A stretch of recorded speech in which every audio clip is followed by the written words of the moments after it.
हम सबकी ही नहीं, पूरे राष्ट्र की सम्मानित, माननीय, अत्यंत प्रिय राष्ट्रपति महोदया श्रीमती प्रतिभा पाटिल जी, सभी यहाँ पर जो संत बैठे हैं, जो आर्य समाज से जुड़े हुए हैं, उन सबको भी मैं संबोधित करती हूँ और आप सबकी ओर से धन्यवाद करती हूँ हमारी राष्ट्रपति महोदय का कि उन्होंने स्वीकार करा और हम लोगों को यहाँ इस बहुत ही ऐतिहासिक पर्व पर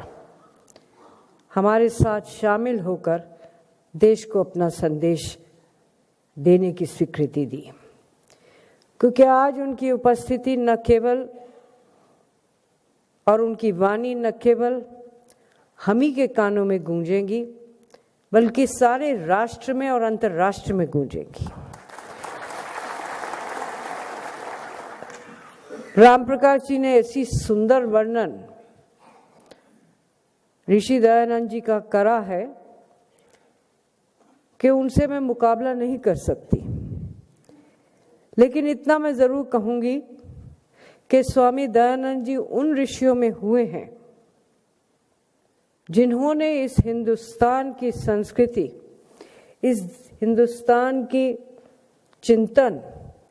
इस हिंदुस्तान का आपसी प्रेम, इस हिंदुस्तान में न्याय रहे, इस हिंदुस्तान में सबके प्रति सद्भावना रहे, इस हिंदुस्तान की महिलाओं को वो स्थान दिया जाए जो उनका है, जो उनका अधिकार बनता है। वैसे ऋषि बहुत कम हुए हैं जिन्होंने इतना व्यापक, जिनकी पर्सनालिटी थी, जिनका पूरी तरह से इस देश के निर्माण में, इस देश की स्वतंत्रता में योगदान रहा। योगदान ही नहीं रहा, उन्होंने मार्गदर्शन भी दिया। इसलिए आज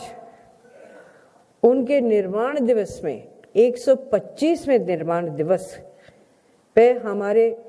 समक्ष हमारे राष्ट्र की एक महिला बैठी है, तो और भी ज्यादा हमें गर्व होता है। हम लोगों ने आज जाकर 125वीं उनके निर्वाण दिवस पर ये गौरव प्राप्त किया है कि हिंदुस्तान की प्रथम नागरिक एक नारी है। जहां पर भी दयानंद जी होंगे वो अवश्य खुश होंगे, देख रहे होंगे कि आज के हिंदुस्तान में भले ही पीड़ा जिस तरह की वो समाप्त करना चाहते थे, वो पीड़ा आज भी बाकी है काफी हद तक, लेकिन अधिकार उनके चिंतन की वजह से महिलाओं को मिले और आज एक महिला सुशोभित कर रही है उस स्थान को जिस स्थान को हम अपने राष्ट्र का प्रतीक मानते हैं। प्रतिभा जी, ये बहुत अहम दिन है और जितने भी उनके अनुयायी हैं, जितने भी उनके फॉलोअर्स हैं, उनको मैं सिर्फ आपकी उपस्थिति में यही कहना चाहती हूं कि जैसे हमारे माननीय member of parliament Ram Prakash ji ने कहा, उनकी कही भी बातें, उनका जीवन को पुनः याद करने की आवश्यकता है। आज देश में शायद जैसी उस वक्त थी उतनी ना हो, लेकिन बहुत सारी कुरीतियां फिर पैदा हो गई हैं और उन कुरीतियों का सामना ये समाज कर सकता है क्योंकि ये प्रेरित होता है स्वामी दयानंद जी के विचारों से। इसलिए आप सब लोगों की जिम्मेदारी और भी ज्यादा हो जाती है। इसलिए हम ये उम्मीद और आशा करते हैं कि इस पूरे वर्ष जब हम स्वामी दयानंद जी के 125वें निर्वाण दिवस को मनाएंगे, तब हम उनका चिंतन स्वयं भी करेंगे और अन्य औरों को भी बतलाएंगे कि क्या उनके विचार थे, क्या उनकी कुर्बानियां थी और क्या उनकी राष्ट्र के प्रति प्रेम था। माननीय श्रीमती पाटिल जी, हम लोगों की कोशिश ये है कि इसी वर्ष उनके नाम पर एक डाक टिकट जारी किया जाए और हम ये भी चाहते हैं कि उनकी स्मृति में कोई ऐसा स्तंभ बना जाए दिल्ली में जिसको देखकर लोग प्रेरित हों। और मैं तो आर्य समाज को ये भी कहूँगी कि आप लोगों को कोई एक स्टडी सर्कल बनाना चाहिए जिससे स्वामी दयानंद जी के विचारों को हम अपने बच्चों तक और आने वाली पीढ़ियों तक बता सके, सुना सके, क्योंकि ऐसे ऋषि मुनि उसी देश में होते हैं जिस देश को उनकी आवश्यकता होती है और इस वक्त उनके विचारों की, उनके याद करने की आवश्यकता है। सही और सच्ची श्रद्धांजलि उनके प्रति यही रहेगी